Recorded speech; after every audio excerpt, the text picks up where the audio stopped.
पूरी दुनिया एक तरफ कोरोना वायरस के कारण जो समस्या पैदा हुई है, जिंदगियां बचाने के लिए दुनिया जंग लड़ रही है। ऐसी संकट की घड़ी में हिंदुस्तान की भी केंद्र सरकार हो या राज्य सरकारें हो, सभी डिपार्टमेंट और एक प्रकार से सभी नागरिक ये कोरोना वायरस की लड़ाई में पिछले 2-2.5 महीने से लगे हुए हैं। ऐसे समय साइक्लोन का इतना बड़ा संकट, और वो भी सुपर साइक्लोन, बहुत ही चिंता का विषय था। बंगाल जाते जाते वो उड़ीसा को भी कितना नुकसान कर पाएगा, ये हमेशा चिंता का विषय बना रहा।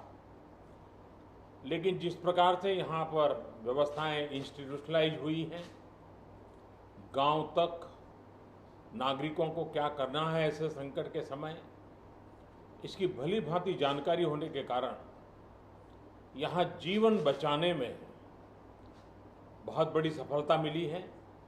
और इसके लिए उड़ीसा के नागरिक, उड़ीसा का प्रशासन और उड़ीसा के मुख्यमंत्री श्रीमान नवीन बाबू, उनकी पूरी टीम अभिनंदन के अधिकारी हैं।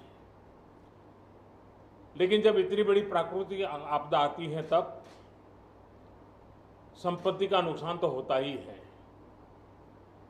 पश्चिम बंगाल की तुलना में उड़ीसा में उतना नुकसान नहीं हुआ है, लेकिन जाते जाते भी वो पूंछ पटक करके तो जाता ही है ऐसे प्रकार का संकट। और इसलिए हाउसिंग में, एग्रीकल्चर में, पावर में, कम्युनिकेशन में, इंफ्रास्ट्रक्चर में जो नुकसान हुआ है, तो मैंने आज पूरा डिटेल रिव्यू लिया है।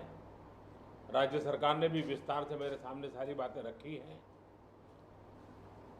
यहाँ की सरकार की व्यवस्था की तरफ से बहुत ही जल्द उसका आकलन करके रिपोर्ट भारत सरकार को मिलेगी। भारत सरकार की टीम भी तत्काल यहाँ पहुँचेगी और पूरी परिस्थिति का रिव्यू कर करके लंबे समय के लिए रिलीफ हो, रिस्टोर करने की बात हो, रिहेबिलिटेशन की बात हो, इन सारी चीज़ों को प्राथमिकता देते हुए काम आगे बढ़ाया जाएगा। लेकिन तत्काल आवश्यकता को ध्यान में रखते हुए भारत सरकार की तरफ से 500 करोड़ रुपया एडवांस व्यवस्था के रूप में देने का हमने निर्णय किया है।